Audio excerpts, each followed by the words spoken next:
Seguimos en la tarde de FM de las Sierras. Vamos a hablar nuevamente, después de algún tiempo, con Facundo Jaime del laboratorio de Secaitas, teniendo en cuenta, que siempre nos acerca y nos permite instruirnos sobre temas que para muchos parecieran básicos, sin embargo, a la hora de cumplir con las normas, parecían que no son tan básicos porque cometemos ciertas torpezas. Hoy la idea era charlar un poco de las motos y de cómo desplazarse en una moto trasladando, por ejemplo, a un menor de edad, cosa muy habitual en los pueblos, en las ciudades, y cosa que sabemos que tiene sus riesgos. Menudo tema para desarrollar. Facundo, ¿cómo te va? Buenas tardes.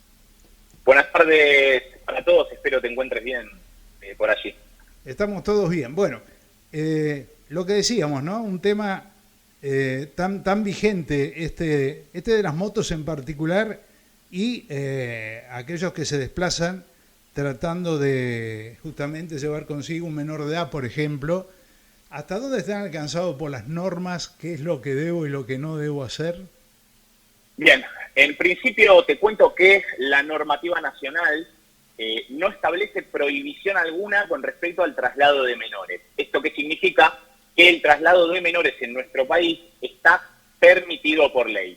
Quizá la nota de color o lo llamativo con respecto a este tema es que la norma nacional no establece cuál es la edad, dejando a las jurisdicciones locales la posibilidad de legislar esta cuestión. Entonces, lo que ocurre en la práctica es que tenemos un abanico muy importante entre, por ejemplo, ciudades del interior del país, como pueden ser Paraná o Córdoba capital, o inclusive muchos municipios de Santa Fe, que tienen legislación que habla de 6, 8 o 10 años para los menores para que puedan subirse a una moto. En cambio, Ciudad Autónoma de Buenos Aires habla de menores de 16 años. Entonces, ahí vemos con claridad cómo el abanico es bien amplio con respecto a esta cuestión. La Agencia Nacional de Seguridad Vial, que es el máximo organismo en lo que a seguridad vial respecta en nuestro país, recomienda a las jurisdicciones no legislar a franja etaria. Esta edad no es caprichosa, sino que tiene que ver con una edad en donde el desarrollo óseo y por sobre todo la altura del menor le es suficiente para por lo menos apoyar los pies en los apoyapiés, del lugar del acompañante en la moto. A ver, uno no hace falta recorrer mucho para darse cuenta de que, la moto es un vehículo que se va imponiendo, quizá por su versatilidad, quizá por cuestiones de costo, quizá por estar más al acceso de la gente, por su poder adquisitivo. Pero de golpe, en lugares transitados, uno se agarra la cabeza cuando ve a alguien trasladando un menor en una moto, más allá de que lleva casco, no en todos los casos, pero en eso hemos ido aprendiendo bastante, y dice, ¿hasta dónde está mi responsabilidad? Yo de repente llego a colisionar teniendo en cuenta que es un menor de edad. O sea que hay una especie de gris en la normativa, ¿no? Digamos que sí. Este gris tiene que ver en realidad con la edad exacta. ¿Por qué? Porque quizá en ciudades en donde no tenemos un municipio muy cerca o un gran centro urbano de forma bien cercana, quizá esta problemática no se vea tanto, pero, por ejemplo, en los límites entre la Ciudad Autónoma de Buenos Aires y la provincia de Buenos Aires, la realidad es que cambia mucho la edad. Entonces, en la práctica, cuando se cruza General Paz, que es el límite que establece Ciudad Autónoma de Buenos Aires con la provincia, sí encontramos extrañezas, porque en provincia de Buenos Aires, un niño de 13 años no estaría siendo acompañante de forma ilegal, y automáticamente cuando ingresa a la Ciudad Autónoma de Buenos Aires, esa motocicleta, si sufre algún control de tránsito, algún operativo, muy posible cuando esa persona inicialmente y en su jurisdicción, que era provincia de Buenos Aires, no estaba faltando a la normativa. Ustedes van llevando un relevamiento de todo esto. ¿Lo podemos traducir en números respecto a, normalmente no sé si la cantidad, pero la edad fundamentalmente de aquellos que se desplazan, que son chicos en realidad? Uno los puede identificar por su condición física, pero bueno, a veces a lo mejor son demasiado chicos para ir agarrados de la madre o del padre en una moto, ¿no? Totalmente. Mira, te cuento, en nuestro relevamiento iniciamos consultándole a la gente, a los encuestados, si entendían que en nuestra querida República Argentina estaba permitido o prohibido el traslado de menores en motocicletas. Allí encontramos un 52%, es decir, más de la mitad, que entendía que no estaba legalmente permitido. Obviamente esa confusión, ese alto índice de respuesta incorrecta, nosotros consideramos tiene que ver con lo que te comentaba al principio de la nota. La realidad es que al no haber una edad específica, una edad concreta en la norma nacional, suele prestarse a confusión. Si no dice una edad, está permitido o está prohibido. Entonces, lo que tratamos de contarle a la gente es que la permisión existe, que está permitido, pero que el límite etario lo tendrá que legislar cada jurisdicción. Pueden ser jurisdicciones provinciales, es decir, provincias que en su norma establezca cuál es la edad mínima, o inclusive puede ser municipios de forma aislada que legislen con ordenanzas locales este vacío que se encuentra hoy en la normativa nacional. Claro, pero a ver, en las normas de tránsito, ¿no tendría que estar justamente contemplado precisamente en lo que está legislado a nivel nacional? ¿Por qué tendría que depender de cada uno de los distritos, no? No, es que al igual que esta cuestión, hay un montón de cuestiones que la Ley Nacional de Tránsito delega en las jurisdicciones. En derecho, lo que se suele decir es que la norma nacional suele establecer los parámetros más importantes con respecto al fondo de las cuestiones, y las formas estarán en cabeza de cada jurisdicción. Los legisladores, al redactar la Ley de Tránsito, han entendido que este límite etario tenía que ver con particularidades que cada jurisdicción debía satisfacer. ¿Por qué? Porque hay distintas realidades socioeconómicas y obviamente socioculturales que alcanzan distinto al habitante de Ciudad Autónoma de Buenos Aires que al salteño o al puntano o a quien vive en el sur del país. Yo no lo veo mal eso, porque es cierto que la realidad de quien vive en Cava no es la misma de quien vive en un municipio en el interior de la provincia o en el interior de nuestro país.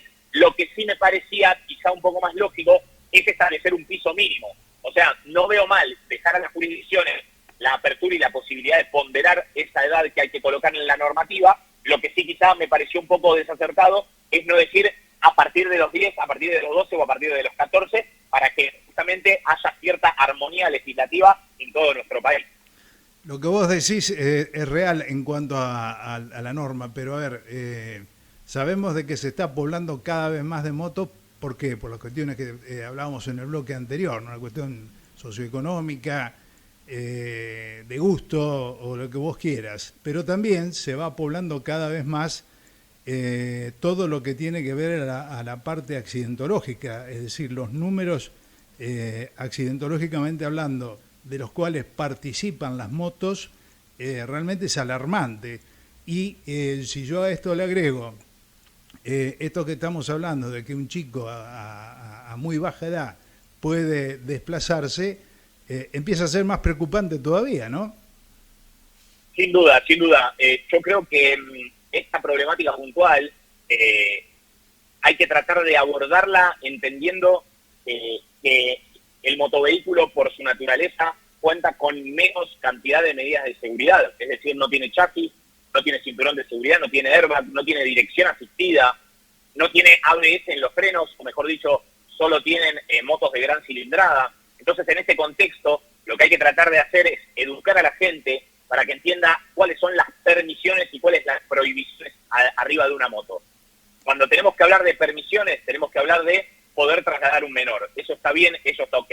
Cuando tenemos que hablar de prohibiciones, sí o sí tenemos que hablar de la prohibición de circular en moto, conductores y acompañantes sin casco. Tenemos que también hablar de la prohibición de subir más de un acompañante, es decir, no importa si es menor o mayor, la legislación es cabal y súper clara con respecto a que solo se permitirá un acompañante por motocicleta. Y finalmente, ese acompañante deberá ir de acompañante, por detrás del conductor. Si se respetan esas máximas, la realidad es que la franja etaria que cada jurisdicción determine para que los menores puedan subirse a la moto termina siendo anecdótica, porque hoy el problema que se encuentra, más allá de que obviamente un niño a los 6 u 8 años tiene una contextura física realmente pequeña, no llega con sus pies a los apoyapedales, a los apoyapiés, quise decir, perdón. También su estructura ósea no tiene todo el desarrollo que a uno le gustaría como para poder resistir un siniestro menor sin grandes consecuencias o sin grandes lesiones que afecten su estructura ósea. Esto está todo bien, pero siempre y cuando el conductor responsable, que muy probablemente sea el padre de ese menor, realice todas las actividades y todas las conductas sobre la moto con una pericia y un cuidado que obviamente la mayor peligrosidad que implica las menores medidas de seguridad que tiene la moto se requieren.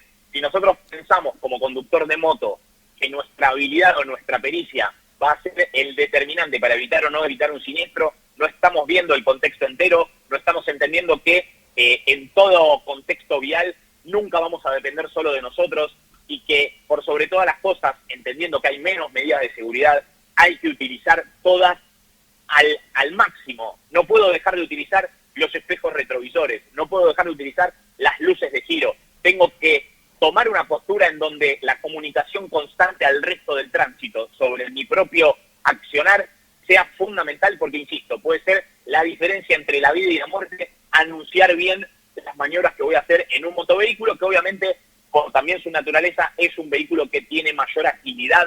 Entonces, esa mayor agilidad tiene que venir acompañada de un mayor margen de comunicación para poder hacerme bien previsible para el resto del tránsito. Y para aquel que no toma conciencia de eso, le entregamos una moto, es como que le estamos entregando un arma en definitiva, ¿no? Sin duda, una motocicleta usada incorrectamente, sin las medidas de seguridad correspondientes y con la pericia que requiere este tipo de vehículo, claramente es un arma de doble filo que puede jugar en contra al conductor y obviamente a terceros involucrados también en un posible siniestro. Facundo, ha sido un placer nuevamente, muchísimas gracias por estar en contacto con nosotros. Bueno, nos veremos en cualquier momento. Faltaba más, el agradecimiento es mío, espero que tengan una agradable semana y que sigan bien. Muchas gracias. Muy amable, gracias.